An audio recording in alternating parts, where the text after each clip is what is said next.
Markel Shea. And I'm Jeff Sununian, welcoming you back to another episode of iBerkshiresTV.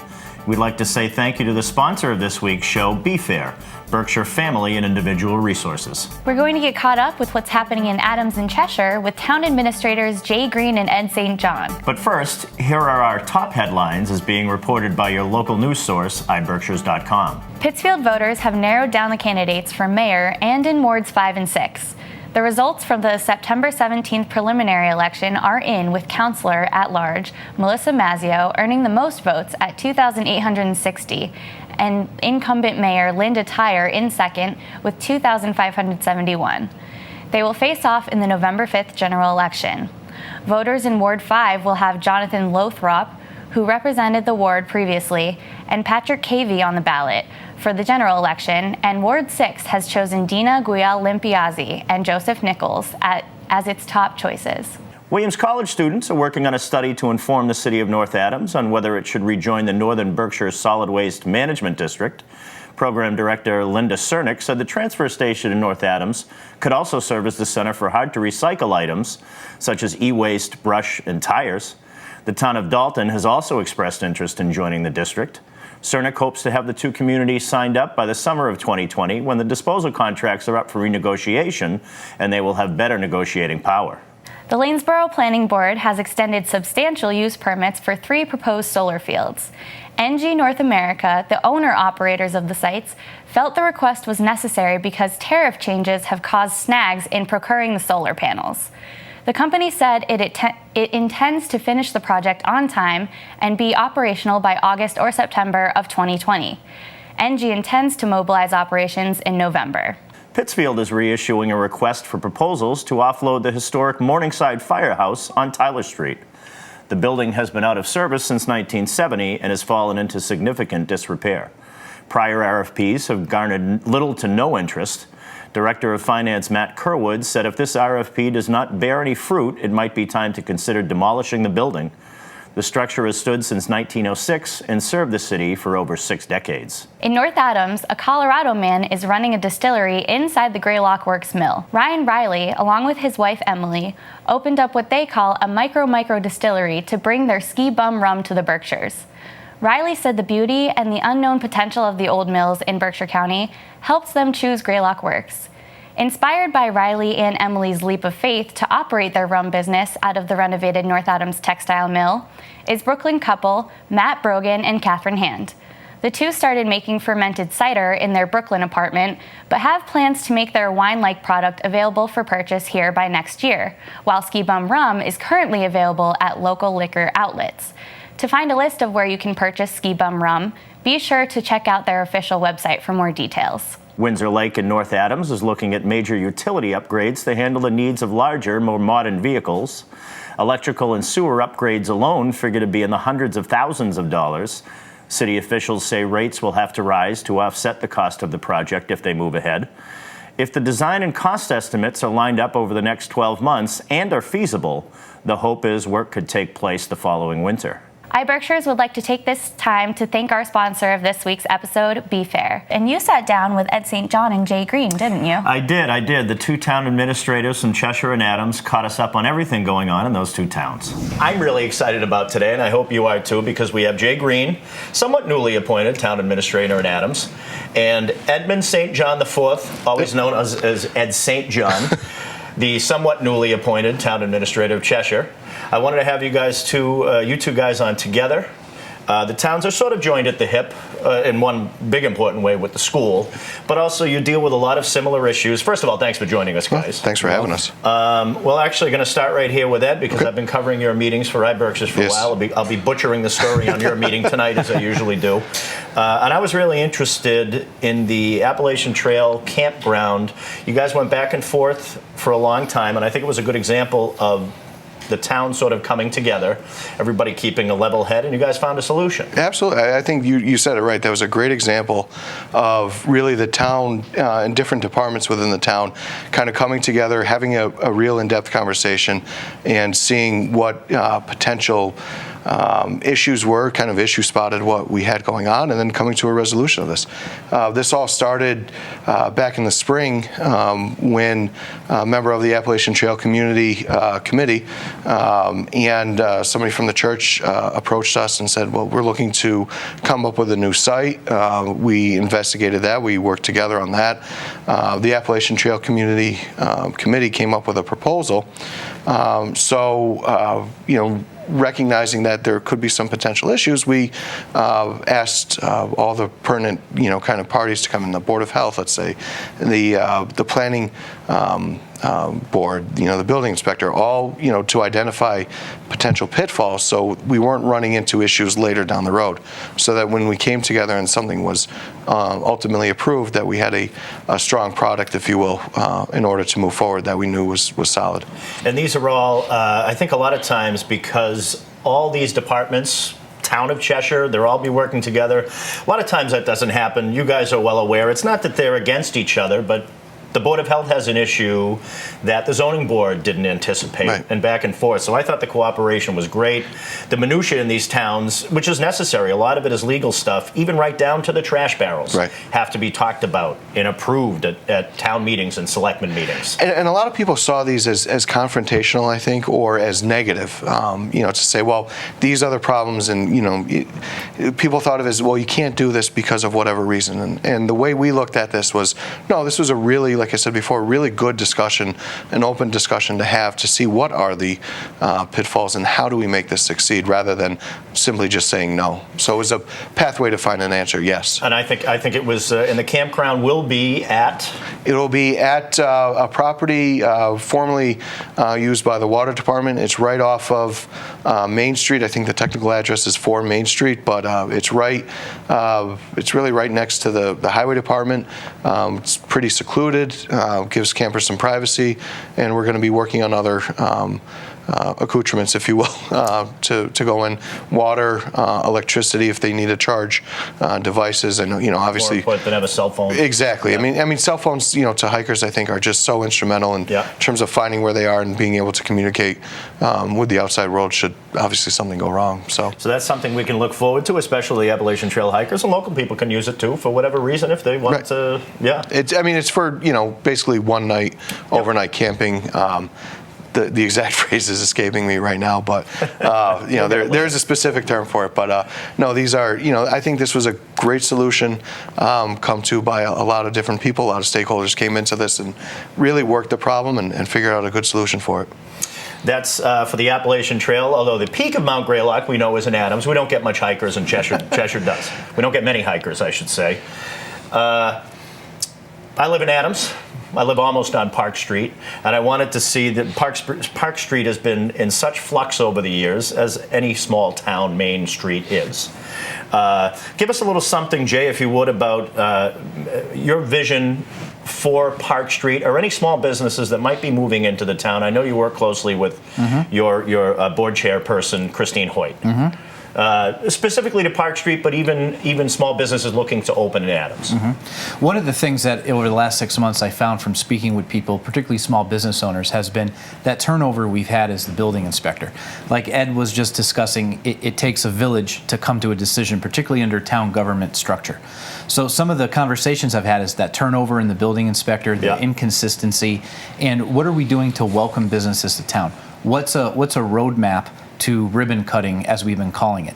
So in my conversations, we've adapted that to be able to work at Town Hall, and if you're a small business owner, you'll be able to come in and have a very clear path, no matter what type of business you want to operate, how you get to that ribbon cutting. We're going to roll out more details as we go. We're going to try to do this for November, so this is a little bit of a tease for Small Business Month, but we're working on that so that if you're sitting at home or if you're looking to come into the Berkshires and you're looking at Adams specifically, you're going to know where to go and who to talk to make that decision. Park Street is beautiful.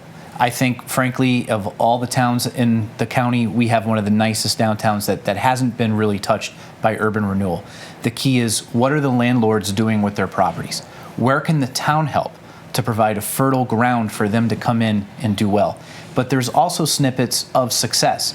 If you look at Bella Sky, they just came back. If you look at Village Bike Rentals, they're doing a great job out there. That guy's awesome. Yeah. And I've eaten at the Grind. Yeah. I go to Coffee Liberation Front. I'm at the Red Carpet. We have foot traffic. Yeah. The key is what business fits, and frankly, what are the landlords doing with that property? It is a partnership, but at the end of the day, it's private property. But I think from the town perspective, the more that we can do in-house at Town Hall, our functions as an administrative body to be able to take somebody. Prime example is we just had a gentleman, a resident, wants to open a cigar lounge. He wasn't sure where to go. How often do you have a cigar lounge opening in a community? So we brought him in, we sat him down, not indifferent to what Ed just said with the trail, with all the requisite town departments. This is their component, this is their component. At the end of the day, he got up from the table, he shook our hands and said, thanks, I know where to go. And we hope that that will launch to a ribbon cutting experience. Real quick, give me the first step. I'm a stranger coming into Adams. I see a little piece of property, and I said, I'd like to open a business here. Who would be give me a name to talk to in Town Hall, the first person? Jerry Garner, building inspector, or Donna Season, community development. Start with either one. And they're always usually very busy, but also they do spend time at Town Hall. You can walk in, and if not, they're usually very responsive. At least that's been my... Setting an appointment is the best way to go. Call up, leave a voicemail, speak with somebody, get an appointment. That way you're not disappointed, you're not frustrated. You can have that so important face-to-face. Now, there's again, the two towns they are partners in the school district. And this sort of ties into both of that. Recently, the elementary school, it was a long story, in Cheshire was closed. Yes. But there's also a flip side. Adams has for many years, has hosted Youth Center Inc. up on East Street. The Cheshire Elementary was empty, for not too long. But recently, the Youth Center has moved to the former Cheshire Elementary. I think they started just a couple of weeks ago. Yep. They still house the school district offices. Yes. And you'll have to remind me, there is another... It's a fitness company called Berkshire Body. That's exactly right. Yep. That's exactly right. So talk to us a little bit.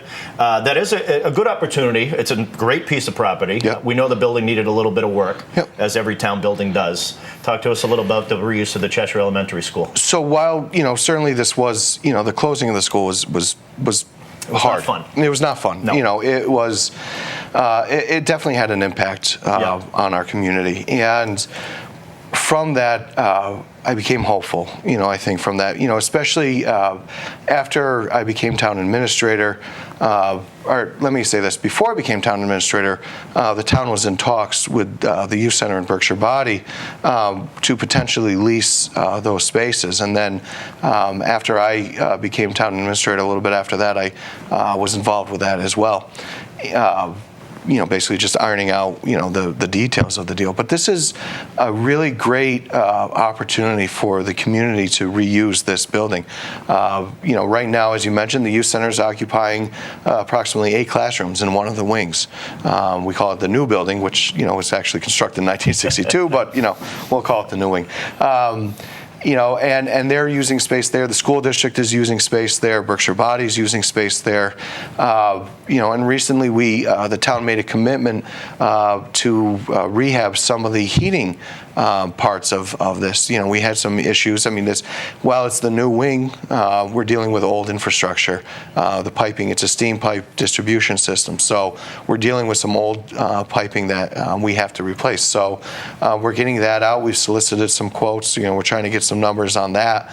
But the town, like I said, made a commitment to fix that. So we're also in the process of undergoing a Green Communities designation. Yep. And ideally, that's one of the largest buildings and spaces that we can have to really make some impactful, energy-efficient changes. And obviously the designation and grant money would certainly be helpful as well. So there is space in that. Long-term, the plan has been to bring some town offices over there. Town hall offices. We have a beautiful town hall in the middle of town. It's small for what we need. The selectmen already had to move out into our community center to host our weekly meetings. So we want to be able to utilize more space within the school possibly for that. we have to make upgrades for that. So, all these things are steps that we're taking in order to, again, talk to the building inspector.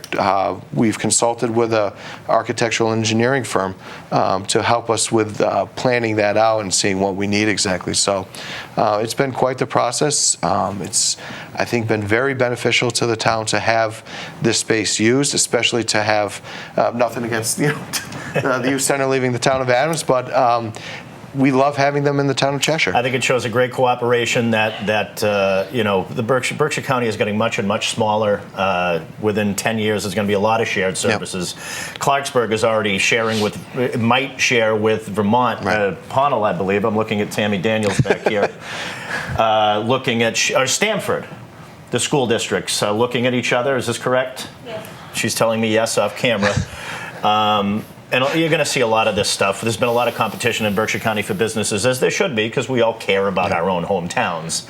But in the future, I think that you're going to see much more people working together in this capacity. I mean, not to jump on that, but I think, with Jay coming into the town of Adams, I'm much more hopeful in terms of being able to share services and being able to have these real discussions. I mean, I can't even count how many discussions we've already had, and just of numerous brainstorming. What about this? How do you think about that?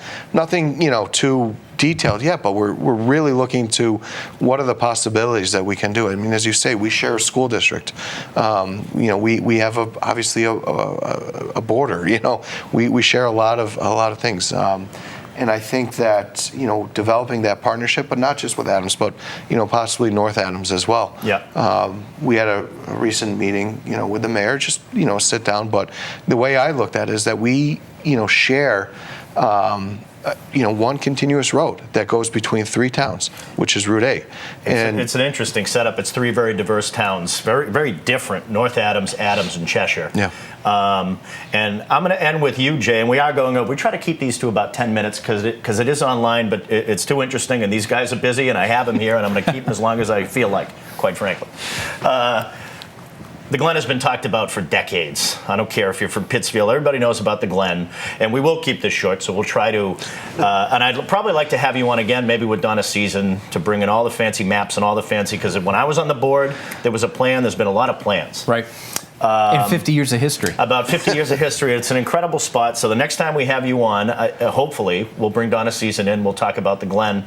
But to end, give me the next big thing happening in Adams. We talked about this a little before we started taping. It could be a good news, and it could be maybe a little bit of bad news, saying, hey, look, down the road, we're going to have to tighten up the purse strings a little bit because we need X. We need a new roof, or we're going to need something. What's the next big thing we have coming up in Adams? The most important thing, the takeaway, is we're in good shape. We're in good shape financially. Our costs are under control. We have good reserves.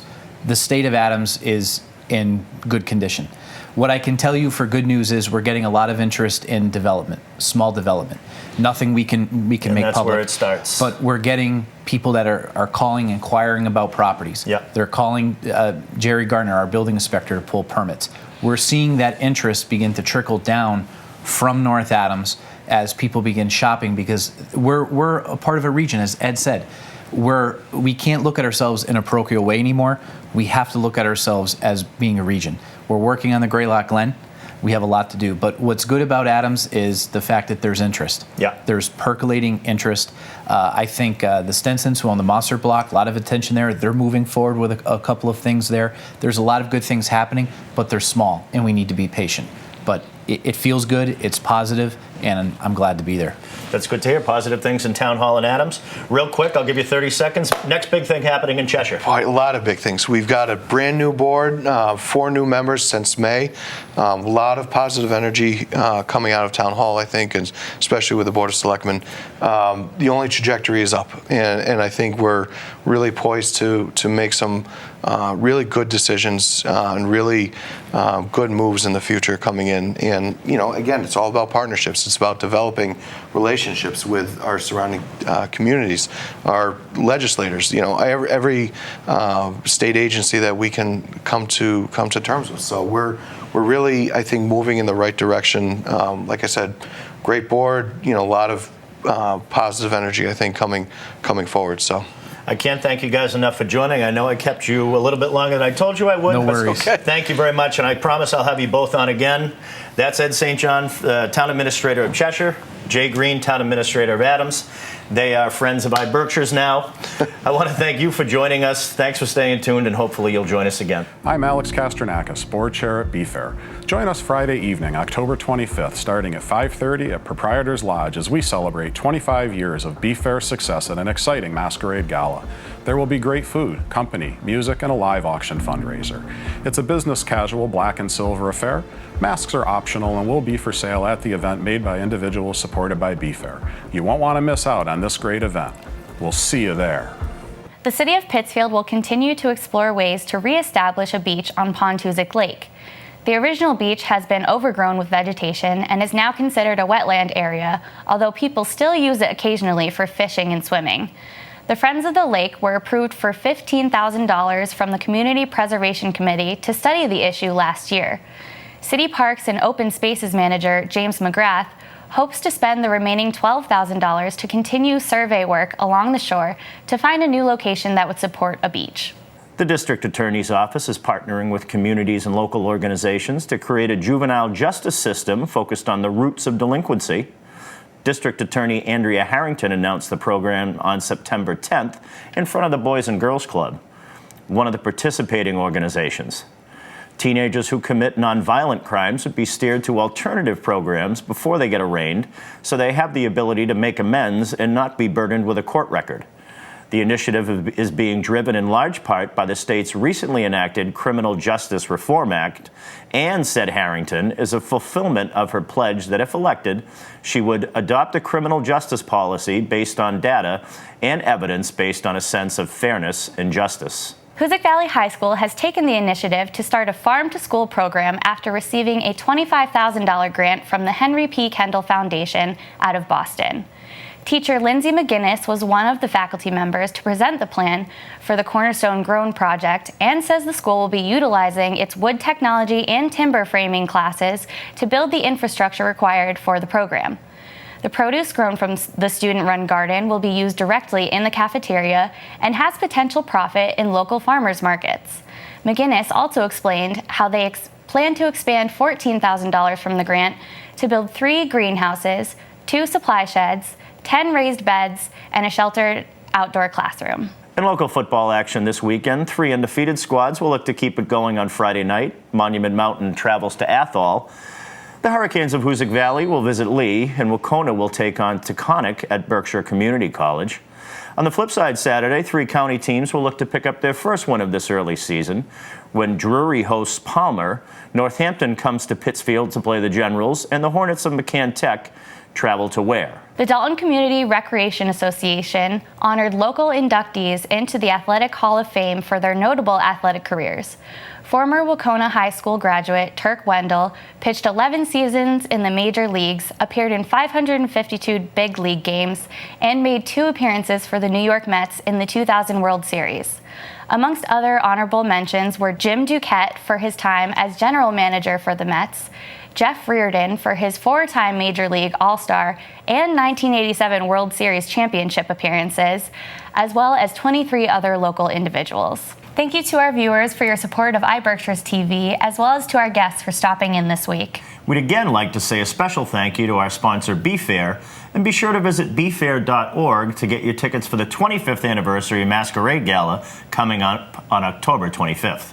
Please join us again on our next episode of iBerkshiresTV for your local news, interviews, and more. But before we go, we will hear a couple of songs from Berkshire native Grace Ida Marks.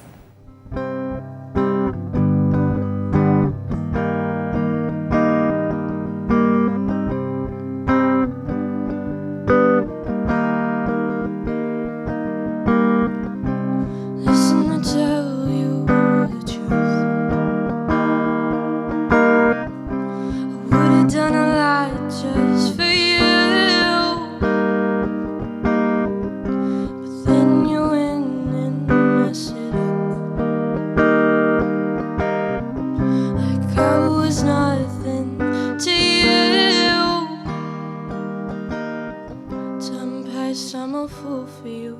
You're so begging for me to let you in. It hurts that you left me when you knew just what they did.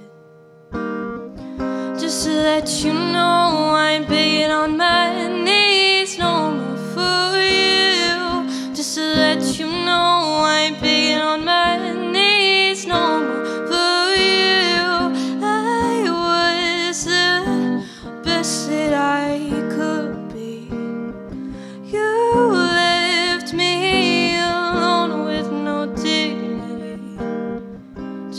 let you know I'm begging on my knees. I tried to ignore. You won that game of tug of war. I told you a real friend wouldn't quit, but you still did me like this. See you there with that painful stare that goes right through my soul. I promise you I wouldn't let you go.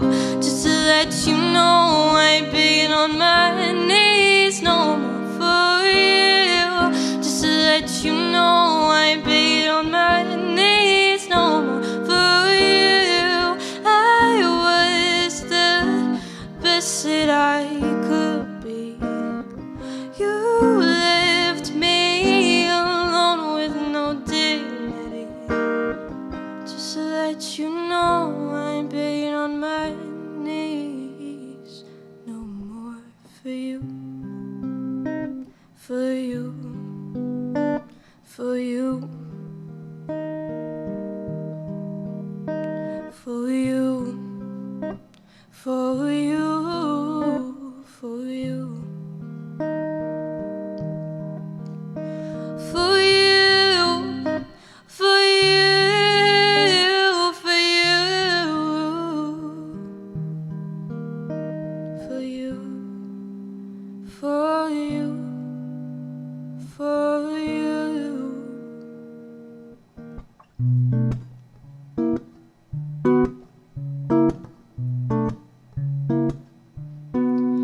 I was vulnerable to you and everything that you made me do. I was broken, I was weak, then you got me on my knees, manipulate to please. You know the feeling crawled through my skin. I knew that what you were was a sin. Maybe I'm better without you. All those people helped me doubt you.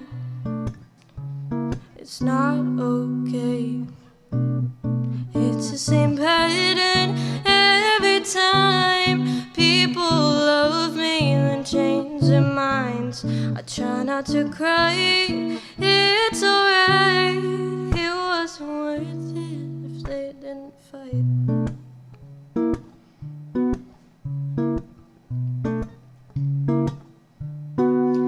You thought that I'd forgive you again, but I realized you're not a true friend. It's funny you support me, then you go around and hurt me just like they did. I told you stories I wish to hide, but it burned deep down inside. You knew what triggered me and you brought back memories I didn't want to see. It's the same pattern every time. People love me and change their minds. I try not to cry. It's alright. It wasn't worth it if they didn't fight. I tried to help you. You were hard to pry.